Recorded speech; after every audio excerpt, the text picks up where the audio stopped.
যে ক্ষণটির জন্য আমরা অধীর আগ্রহ অপেক্ষা করেছিলাম, রমজান, সময় বেশি নষ্ট করব না, কিন্তু যে স্বপ্ন নিয়ে, যে প্রত্যাশা নিয়ে আইনজীবীরা নতুন রাজনৈতিক দল করে সারা বাংলাদেশের মানুষের সেবা করতে চায়, সেটি হলো জনতার বাংলাদেশ পার্টি। আইনজীবীদের উদ্যোগে, আইনজীবীদের নেতৃত্বে তারুণ্যের শক্তিকে প্রেরণা করে নতুন বাংলাদেশ বিনির্মাণে জনতার বাংলাদেশ এগিয়ে যাবে সাথে নিয়ে। এই জনতার বাংলাদেশ দলটি 1921 সাল থেকে শুরু করে 26শে মার্চ যখন করোনা, তখন থেকে অনলাইনে, মানে এমন একটা পরিস্থিতি শেখ হাসিনা তৈরি করেছিল, যখন বিএনপির নুরুল কবির রিজভী সাহেব ওই তিনতলায় গোপন আস্তানা থেকে বিবৃতি দিতে হতো, যখন বিএনপির স্থায়ী কমিটির সদস্য বর্তমানে সালাউদ্দিন সাহেব গোপনে বিবৃতি দিত, এবং যার দরুন ওনাকে পুলিশ বের করে ওনাকে গুম করার চেষ্টা করেছিল, কিন্তু মহান আল্লাহ তাআলা ওনাকে বাঁচিয়ে রেখেছেন। ওই ভারতের শিলিগুড়িতে দীর্ঘ সময় লড়াই করে মৃত্যুর সাথে যুদ্ধ করে উনি আমাদের বেঁচে আছেন। সেই মুহূর্তে জনতার বাংলাদেশ এই দলটি অনলাইনে আমরা সর্বাত্মক সরকারের বিরুদ্ধে ভূমিকা এবং ফেসিবাদ বিরুদ্ধে ভূমিকা চালিয়ে গেছি। আপনারা জানেন যে আইনজীবীরা সমাজের দর্পণ, natural leader of the society. আইনজীবীরা প্রকৃত অর্থেই সমাজের নেতা। একজন আইনজীবীকে লার্নেড বলে, লার্নেড অর্থ অভিজ্ঞ। আইনজীবীর কাছে সকল পেশার মানুষ আসে, শিক্ষক, ডাক্তার, ইঞ্জিনিয়ার, সকল শ্রেণীর পেশার মানুষ আইনজীবীর কাছে আসে। আইনজীবী সবার পাঁচ বুঝে সেটা যদি সমাজে ইমপ্লিমেন্টেশন করে এই সমাজ সুন্দর হয়।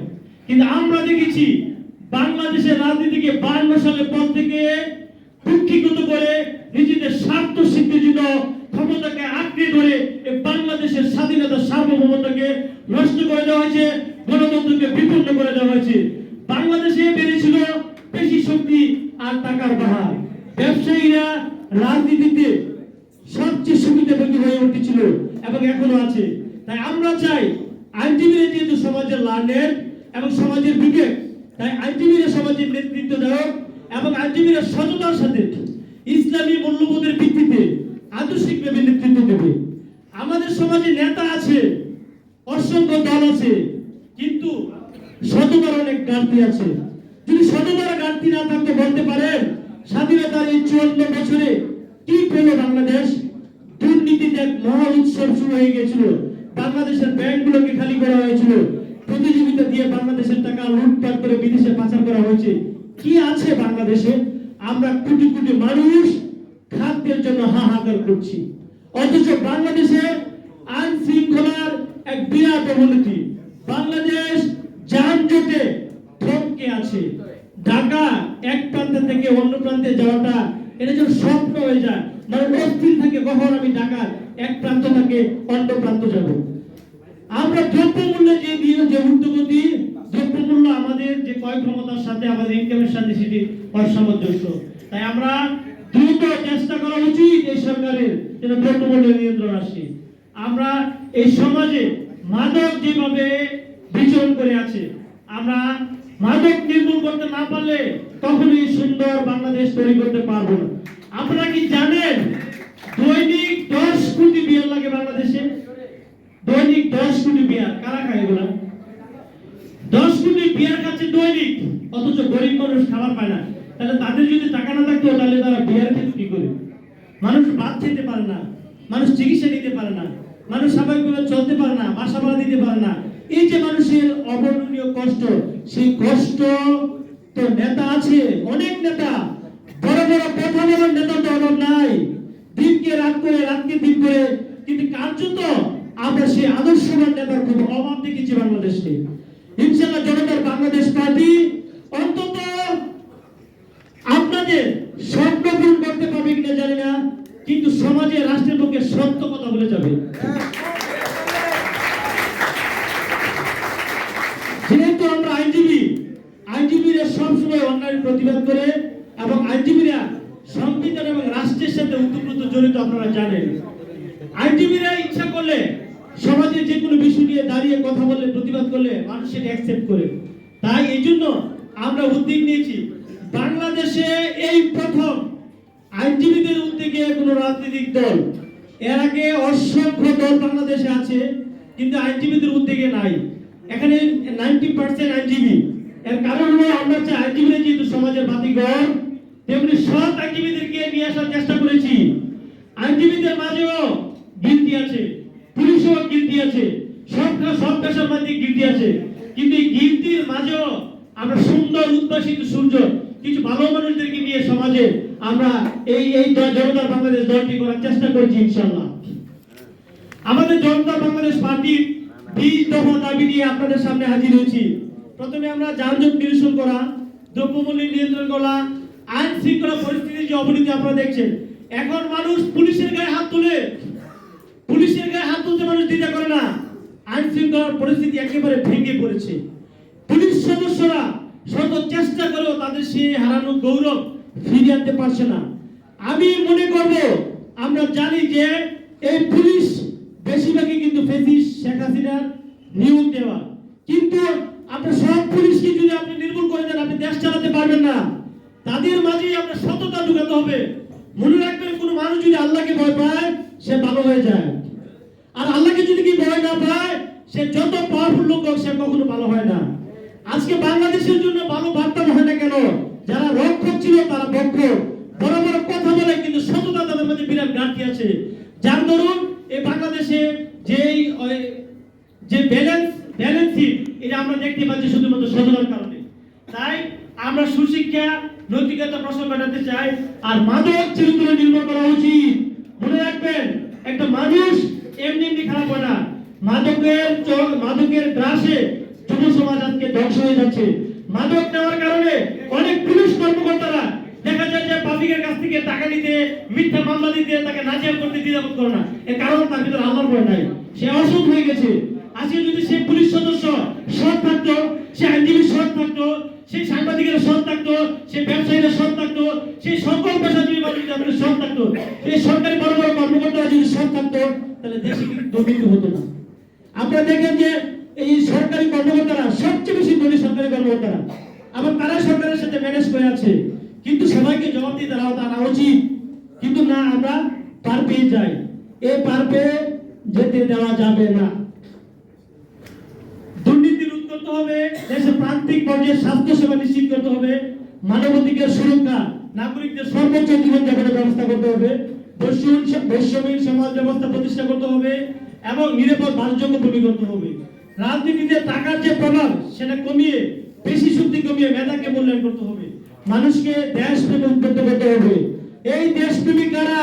এদেশের ছাত্র জনতারা দেশপ্রেমিক। এদেশের ছাত্র জনতারা, আপনারা দেখেছেন পুলিশ কিভাবে, সরকারের প্রশাসন কিভাবে শেখ হাসিনার পক্ষে নিয়েছিল, আর সাধারণ ছাত্র জনতা, সকল পেশাজীবী মানুষ জীবন দিয়ে এই বাংলাদেশকে রক্ষা করেছে। নয়তো বাংলাদেশ ইন্ডিয়ার প্রেসক্রিপশনে চলতো। ইন্ডিয়ার প্রেসক্রিপশন থেকে কে মুক্ত করেছে? এই হাজার হাজার ছাত্র জনতা জীবন দিয়ে মুক্তি করেছে। যদি এখনো সম্পূর্ণ মুক্ত হয়নি, ইনশাআল্লাহ সম্পূর্ণ মুক্ত ইনশাআল্লাহ হবে। বাংলাদেশে কৃষি বিপ্লব ঘটাতে হবে। কৃষি বিপ্লব না ঘটালে দ্রব্যমূল্য নিয়ন্ত্রণ করা যাবে না। ব্যবসা বাণিজ্যের প্রসার, সুস্থ মালিক সম্পর্ক বৃদ্ধি করতে হবে। ইসলামী ব্যবস্থাকে অগ্রাধিকার দিতে হবে। মিনিমাম অষ্টম শ্রেণী পর্যন্ত ইসলাম শিক্ষা বা যে কোনো ধর্ম শিক্ষা দেওয়া বাধ্যতামূলক করা উচিত। কোনো মানুষ যদি ভালো হয় সে ধর্মের ভিতরে থেকেই ভালো হয়, তার ভিতরে ধর্ম না থাকে সে কখনো ভালো হয় না। যে ধর্মের হোক সেই ধর্মের প্রতি শ্রদ্ধা রেখে বলছি, সবার ধর্ম সবাই যদি সুন্দরভাবে পালন করত দেশে এত অনাচার বিশৃঙ্খলা থাকতো না। প্রকৃত জনসংখ্যাকে মানব সম্পদে রূপান্তরিত করতে হবে। দেশকে উৎপাদনশীল করতে হবে। প্রশাসনকে শক্ত করে স্বনির্ভর বাংলাদেশ করতে হবে। দেশের স্বাধীনতা সার্বভৌমত্ব রক্ষা করতে হবে। আমি আবারও বলছি, আমি কে তুমি কে, বাংলাদেশি, আমার দেশ তোমার দেশ, জনতা বাংলাদেশ। সাথে স্মরণ করছি 21শে শহীদ সৈনিকদের যারা দেশের জন্য জীবন দিয়েছে, তাদের রুহের আত্মার মাগফিরাত কামনা করছি। এবং বিভিন্ন ধাপে 52, 62, 69, 71, 90 বিভিন্ন স্বৈরাচারী শাসনে যারা জীবন দিয়েছে দেশের জন্য তাদেরকে স্মরণ করছি। এমনকি জুলাই বিপ্লবে যেসব ছাত্র জনতা দেশের জন্য একাত্তরে জীবন দিয়েছে, তাদের রুহের মাগফিরাত কামনা করছি। মহান আল্লাহ যেন এই দেশের জন্য যারা প্রাণ দিয়েছে, যারা অসুস্থ হয়েছে, সবাইকে আল্লাহ, যারা শহীদ হয়েছে তাদের জন্য জান্নাতবাসী করে, যারা অসুস্থ হয়েছে তাদেরকে যেন আল্লাহ তাআলা সুস্থতা দান করে, আর আমরা যারা বেঁচে আছি আমাদেরকে যেন এই দেশকে ভালোবাসার তৌফিক দান করে। আমরা মূলত উপস্থিত সাংবাদিক ভাই যারা আছেন, আপনাদের উদ্দেশ্যে বলতে চাই, আপনারা সমাজের আরেকটি দর্পণ। এই সমাজের অন্যায়, অবিচার এবং জবাবদিহিতা, ভিতরের খবর বাইরের খবর বের করার ক্ষমতা কিন্তু আপনাদের। কাজেই আপনারা এই পর্যন্ত যত ফেসিস্ট বিদায় হয়েছে, সাংবাদিকদের ভূমিকা উল্লেখযোগ্য। সাংবাদিকরা যদি না থাকতো সমাজের অন্যায় অনিয়ম কখনো চোখে পড়তো না। তাই আমি আবারও এই দলের পক্ষ থেকে সাংবাদিকদেরকে অভিনন্দন এবং শুভেচ্ছা জানাচ্ছি। আপনারা দেশের অন্যতম এক মুক্তিযোদ্ধা। সারা বিশ্ব যখন আইনজীবীরা এগিয়ে যাচ্ছে, তখন বাংলাদেশকে পিছিয়ে। বাংলাদেশের যে প্রচলিত রাজনীতি, এই রাজনীতি অর্থের বাহার আর পেশি শক্তি আর ক্ষমতাকে কুক্ষিগত করে রাখার সে আক্ষেপ। কিন্তু আমরা সারা বিশ্বে দেখতে চাই বিভিন্ন দেশের প্রেসিডেন্ট, আমেরিকার মতো দেশের প্রেসিডেন্ট গুলো একটি সব আইনজীবী। কিন্তু বাংলাদেশে আমরা হয়ে গেছি কি, প্রচলিত রাজনৈতিক নেতাদের সাথে আমরা তাদের সাথে সংকটে অভ্যস্ত হয়ে পড়েছি। আমেরিকার একটি রাষ্ট্র সারা বিশ্ব শাসন করে, সেখানে নেতৃত্ব আইনজীবী। বাংলাদেশও যদি আইনজীবীরা নেতৃত্ব দেয়, আমি মনে করি বাংলাদেশ, আধুনিক বাংলাদেশের উন্নতিতে সময় বেশি দিন লাগবে না। কারণ আইনজীবীরা সমাজের দর্পণ। আইনজীবীরা নীতি এবং নৈতিকতার কথা বলে, আইনজীবীরা যদি মানুষের পাশে দাঁড়ায়, অবশ্যই মানুষ সেটাকে সমর্থন করবে। তাই আইনজীবীদেরকে যে মূল্যবোধ, সততা, আদর্শ, সেটি বুকে ধারণ করে বাংলাদেশ বিনির্মাণে আমরা ইনশাআল্লাহ জনতার বাংলাদেশ এগিয়ে যাবে। ৭১ সাল থেকে আমরা বাংলাদেশকে এই পর্যন্ত দেখেছি শুধুমাত্র রাজনৈতিক অস্থিরতার কারণেই বাংলাদেশের মানচিত্রকে ছিন্ন ভিন্ন করা হয়েছে। এই দেশে যে পিলখানার বিরিয়ার যে হত্যাকাণ্ড, দেখেন নিজের দেশের সেনাবাহিনীর ৫৮ জন অফিসারকে, বড় বড় কর্মকর্তাদেরকে নির্মমভাবে হত্যা করেছে ভারতের প্রেসক্রিপশনে, শুধুমাত্র ক্ষমতায় থাকার জন্য। তাহলে তার ভিতরে যদি আল্লাহর ভয় থাকতো, বলছেন আমার জীবন চলে যাবে কিন্তু আমি আমার দেশের কোনো মানুষের ক্ষতি হতে দেবো না, এটা হলো দেশপ্রেম। একটা রাষ্ট্রপ্রধান, সে ভালোবাসবে জনসাধারণকে মায়ের মতো। আমি একটা দলের প্রধান হলে আমি জনগণকে সন্তানের মতো ভালোবাসতে হবে। সে রাষ্ট্রপ্রধান যদি রাক্ষস হয়, যদি ঘাতক হয়, তাহলে জনগণের ভাগ্যেও বড় দুর্যোগ। আজকে যার খেসারত বাংলাদেশকে এখন দিতে হচ্ছে। এদেশে কোটি কোটি টাকা পাচার করে আপনার আমার ভাগ্যের সাথে ছিলিমিলি করা হয়েছে। আপনারা আমরা কষ্ট করছি, কিন্তু এই ফেসিস্টরা, এই স্বার্থবাদীরা হয়তো তারা ভালো আছে, কিন্তু তাদেরকে চরম মূল্য একদিন বাংলা মাটিতে দিতে হবে। আপনারা দেখেছেন যে সমাজ কল্যাণ উপদেষ্টা বলেছিল যে এই দেশটাকে কাপুরুষ হয়ে গেল কিনে। যে মেয়েটি এখনো মেয়ে হয়ে ওঠেনি, যে মেয়েটি এখনো নারী হয়ে ওঠেনি, সেই মেয়েটির উপর পাশবিক অত্যাচার চালানো হয়েছে। এবং সেই মেয়েটি দীর্ঘদিন মৃত্যুর সাথে, এবং এই ডাক্তাররা তাকে পুরো রাষ্ট্র বলবো সবাই মিলে সর্বাত্মক চেষ্টা করেছিল, অনেক দোয়া করেছিল যে এই মাসুম বাচ্চারা যেন বেঁচে থাকে। কিন্তু নিহতকে নির্মম পরিহাস, মানুষ তার উপর অত্যাচার চালিয়েছে। আর সেই মানুষগুলোকে তার আপন বলা হয়, তার আপন বোনের শ্বশুর, তাদের অকথ্য নির্যাতনে, পাশবিক নির্যাতনে এই মাসুম কোমলমতি আসিয়া আজকে পরপারে চলে গেছে। আমরা তার বিধির আর তার মাগফিরাত কামনা করি। এই জনতার বাংলাদেশ পার্টি থেকে বলতে চাই, বাংলাদেশের কোন মা বোন যেন নির্যাতিত না হয়। এই নারীরা আমার মা, আমার বোন, আমার স্ত্রী, আমার কন্যা, তাদেরকে সুরক্ষা দেওয়ার দায়িত্ব কিন্তু রাষ্ট্রের, আমাদের।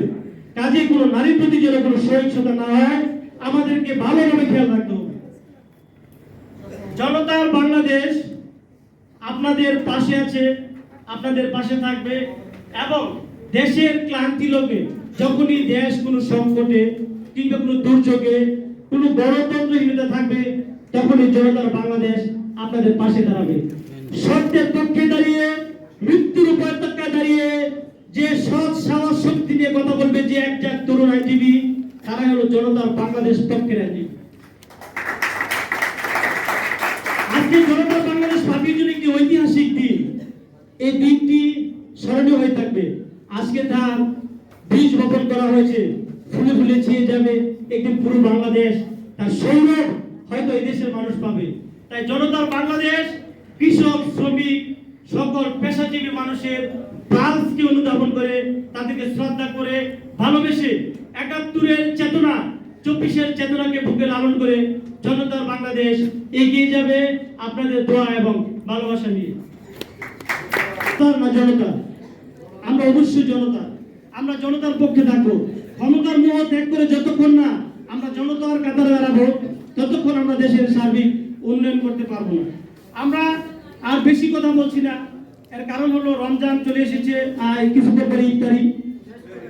তো আমরা দ্রুত শেষ করে দিচ্ছি। শুধু কয়েকটি মূল্যবান কথা বলতে চাই।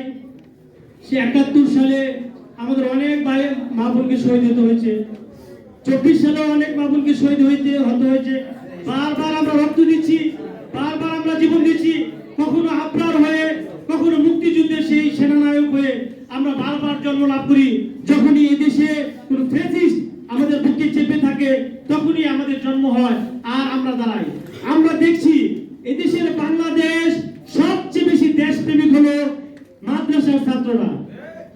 এবং কারণ প্রশাসন, আপনি দেখবেন যখন কোন দেশের সাথে যদি আপনার সমস্যা হয়ে যায়, প্রশাসন রাষ্ট্রের কথা শুনবে, কিন্তু আমজনতা কোনোদিন রাষ্ট্রের দিকে তাকাবে না। আমজনতাকে দেখবে দেশের স্বার্থ দেখবে। এবং বিশেষ করে আলেম সমাজ তাদের মাতৃভূমি রক্ষার জন্য, তাদের দেশ রক্ষার জন্য তারা আস্তে আস্তে জীবন ত্যাগ করতেও দ্বিধা করে না। আজই এই জনতার বাংলাদেশ ইসলামী মূল্যবোধকে ধারণ করে এদেশের মানুষের পাশে থাকার অঙ্গীকার ব্যক্ত করছে। আমরা একতা বলে শেষ করছি, বাংলাদেশ হবে জনতার, বাংলাদেশ হবে মানুষের। কোন পেশি শক্তি হুন্ডা আর গুন্ডা নিয়ে কেন্দ্র দখল করে, রাজ্য দখল করে এই দেশ আমার তার হতে দিতে চায় না। জনতার বাংলাদেশ চায় মেধাভিত্তিক, সৎ, আদর্শ, নীতিবান রাজনীতিবিদ ফিরে আসবে, যারা সত্যিকার অর্থে দেশের কল্যাণ করবে।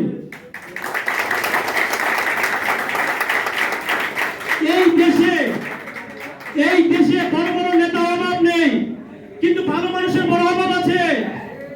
বড় বড় চাপাবাজি করে নেতার অভাব নেই, কিন্তু সব মানুষের অভাব আছে। বড় বড় গল্প শোনানোর মানুষের অভাব নেই, কিন্তু ভালো মানুষের অভাব আছে।